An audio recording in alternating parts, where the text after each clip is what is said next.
Assalamualaikum warahmatullahi wabarakatuh. Selamat pagi anak-anak. Selamat bertemu kembali dalam pelajaran Bahasa Indonesia. Sebelumnya, perkenankanlah Bapak untuk menyampaikan ucapan Selamat Dirgahayu Republik Indonesia yang ke-75.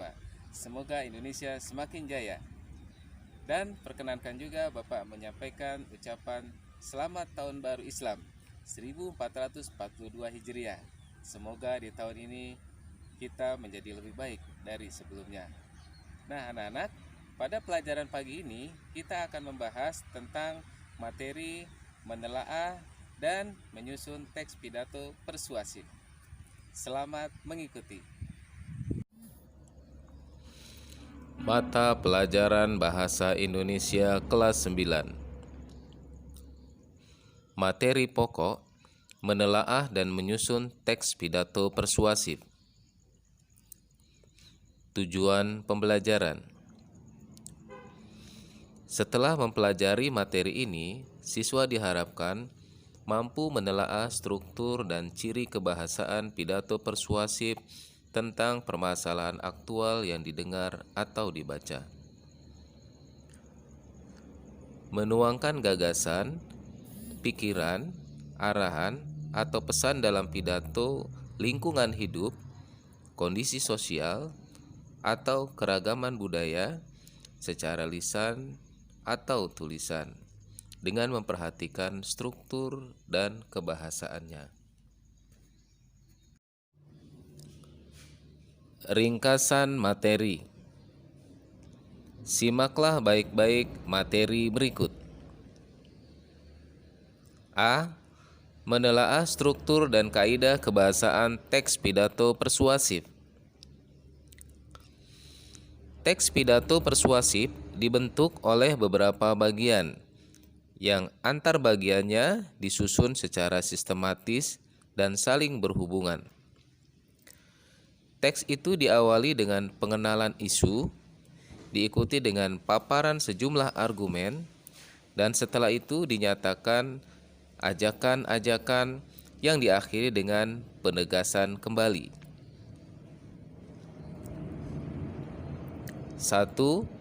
Pengenalan isu, yaitu berupa pengantar atau penyampaian tentang masalah yang menjadi dasar tulisan atau pembicaraannya. Isu yang dimaksud misalnya tentang perlunya melestarikan hutan dan menjaga lingkungan. 2. Rangkaian argumen, yakni berupa sejumlah pendapat penulis atau pembicara terkait dengan isu yang dikemukakan pada bagian sebelumnya. Pada bagian ini dikemukakan pula sejumlah fakta yang memperkuat argumen-argumen.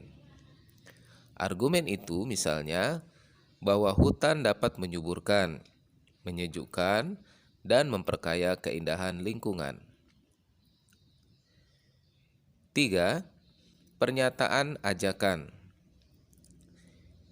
yakni sebagai inti dari teks persuasi yang di dalamnya dinyatakan dorongan kepada pembaca atau pendengar untuk melakukan sesuatu.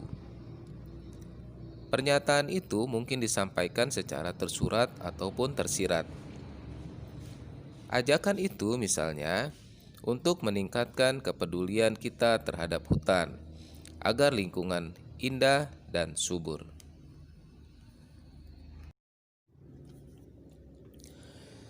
Teks pidato persuasif ditandai dengan kata-kata harus, hendaknya, sebaiknya, usahakanlah, jangan, hindarilah, dan sejenisnya. Selain itu, teks pidato sering ditandai dengan menggunakan kata penting, harus, sepantasnya, dan kata kerja imperatif seperti jadikanlah. Kata-kata sejenis juga sering pula kita temukan seperti jangan, sebaiknya, hendaknya, dan waspadalah. Kaidah-kaidah kebahasaan lainnya yang menandai teks persuasi adalah sebagai berikut. 1. Menggunakan pernyataan langsung atau kata sapaan orang kedua, seperti hadirin, bapak atau ibu, dan saudara-saudara. 2. Menggunakan kata-kata teknis atau peristilahan yang berkenaan dengan topik yang dibahas. 3. Menggunakan kata-kata penghubung yang argumentatif, misalnya jika, maka, sebab, karena, dengan demikian, akibatnya, dan oleh karena itu. 4. Menggunakan kata-kata kerja mental seperti diharapkan, memprihatinkan, memperkirakan, mengagumkan, menduga, berpendapat, berasumsi, dan menyimpulkan. 5. Menggunakan kata-kata perujukan seperti berdasarkan data, merujuk pada pendapat.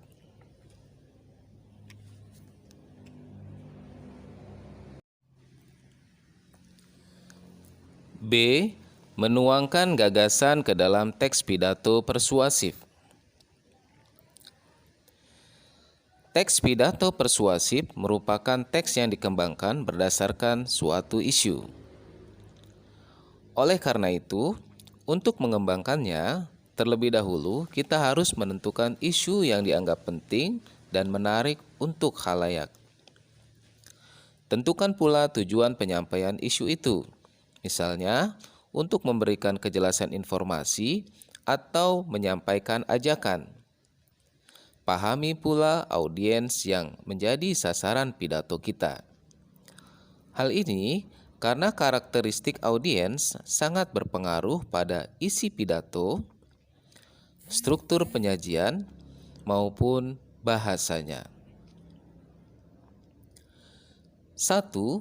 Audiens remaja. Audiens remaja memerlukan isu-isu yang sesuai dengan kehidupan mereka, seperti tentang pergaulan, prestasi belajar, macam-macam permainan, dan lain-lain. Struktur teksnya harus lebih sederhana dan bahasanya lebih populer. 2. Audiens dewasa. Audiens dewasa memerlukan isu-isu yang sesuai dengan kehidupan mereka, seperti tentang masalah keluarga, cara merawat anak, atau mengembangkan karir. Untuk mengembangkan gagasan ataupun ajakan di dalam teks pidato, kita memerlukan sejumlah bahan ataupun sumber referensi, sehingga hasilnya lebih jelas. Untuk itu, kita perlu mengumpulkan berbagai sumber yang sesuai dengan isu yang telah kita tentukan. Kemudian, kita menyusun kerangkanya untuk dikembangkan menjadi sebuah teks pidato yang lengkap. Apabila teks pidato disampaikan secara tertulis, maka harus diperhatikan penulisan ejaan dan tanda bacanya. Apabila disampaikan secara lisan, harus diperhatikan intonasi, pelafalan, serta ekspresinya.